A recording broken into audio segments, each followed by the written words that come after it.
Hi friends, നമുക്കിന്ന് കരിക്ക് വെച്ചൊരു പുഡിംഗ് ഉണ്ടാക്കിയാലോ. അതിന് വേണ്ടി 1 ലിറ്റർ പാല് നമുക്ക് തിളപ്പിച്ച് മാറ്റി വയ്ക്കാം. പിന്നെ ഉച്ചയ്ക്ക് മച്ചക്ക് കരിക്ക് വെള്ളം കുടിക്കണമെന്ന് പറഞ്ഞ് ഒരു കരിക്കടത്തായിരുന്നു. അപ്പോൾ അത് വെള്ളം കുടിച്ചിട്ട് ആ കരിക്ക് കട്ട് ചെയ്ത് മാറ്റി വെച്ചിട്ടുണ്ടായിരുന്നു. അപ്പോൾ ഈ തിളപ്പിച്ച പാല് നമുക്ക് മാറ്റി വയ്ക്കാം. അത് കഴിഞ്ഞ് കരിക്ക് കഷ്ണങ്ങൾ നമുക്ക് ചെറിയ കഷ്ണങ്ങളായി കട്ട് ചെയ്യാം. അതിൽ നിന്ന് കുറച്ച് നമുക്ക് ലാസ്റ്റ് ഡെക്കറേഷന് വേണ്ടി മാറ്റി വയ്ക്കാം. ബാക്കി പീസുകൾ ഒരു മിക്സിയുടെ ജാറിലിട്ട് നല്ലവണ്ണം ഒന്ന് അടിച്ചെടുക്കണം. അത് കഴിഞ്ഞതിന് ശേഷം നമ്മൾ തിളപ്പിച്ച് മാറ്റി വെച്ചിരിക്കുന്ന പാലിലേക്ക് ഒരു പാക്കറ്റ് മിൽക്ക് മെയ്ഡ് ഒഴിക്കുക. പഞ്ചസാര ഇട്ടാലും മതിയാവും. മിൽക്ക് മെയ്ഡ് ആകുമ്പോൾ നമുക്ക് അത്യാവശ്യം നല്ല മധുരം കിട്ടും. അത് കഴിഞ്ഞതിന് ശേഷം നല്ലവണ്ണം ഇളക്കി യോജിപ്പിക്കുക. ശേഷം നമ്മൾ അടിച്ച് മാറ്റി വെച്ചിരിക്കുന്ന ആ കരിക്ക് ഈ മിശ്രിതത്തിലേക്ക് ഒഴിച്ചു കൊടുക്കുക. അതായത് പാലിലും മിൽക്ക് മെയ്ഡും കൂടെ ചേർന്ന മിശ്രിതത്തിലേക്ക് ഒഴിച്ചു കൊടുക്കുക. പിന്നെ നമ്മൾ ചൈന ഗ്രാസ് വാങ്ങി വെച്ചിട്ടുണ്ട്. അത് വെള്ളത്തിലിട്ട് ഒന്ന് കുതിർത്ത ശേഷം നമുക്ക് മെൽറ്റ് ചെയ്ത് ഇതിലേക്ക് ഒഴിച്ചു കൊടുക്കാം. ഈ കൂട്ടിലേക്ക് ഒഴിച്ചു കൊടുക്കാം. അതുകൂടെ കഴിഞ്ഞതിന് ശേഷം നമുക്കൊരു ഗ്ലാസ് ബൗൾ സെറ്റാക്കി വെച്ചിട്ടുണ്ട്. അതിലേക്ക് ഈ കൂട്ട് ഇതിലേക്ക് അരിച്ചൊഴിച്ചു കൊടുക്കണം.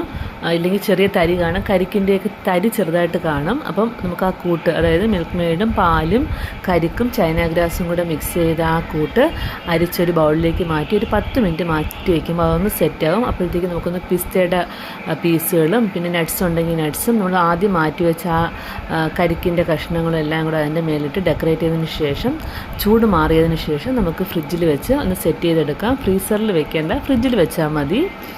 അത് കഴിഞ്ഞ് ഒരു അരമണിക്കൂർ ഇപ്പോൾ തന്നെ ഏകദേശം സെറ്റായിട്ടുണ്ട്.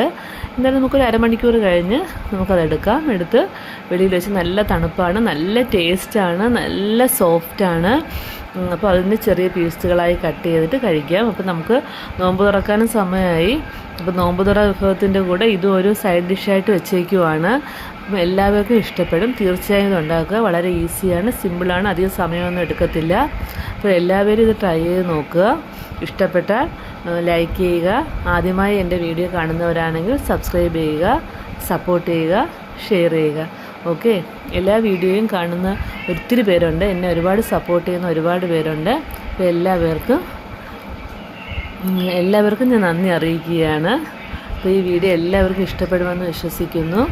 നല്ല ടേസ്റ്റായിട്ടുള്ള ഒരു ഇതാണ്. നമുക്ക് അടുത്ത ഒരു വീഡിയോയിൽ എഗ്ഗ് പുഡിംഗ് ഉണ്ടാക്കിക്കൊണ്ടുവരാം. അപ്പം അതും എല്ലാവർക്കും ഇഷ്ടപ്പെടും. ഓക്കെ,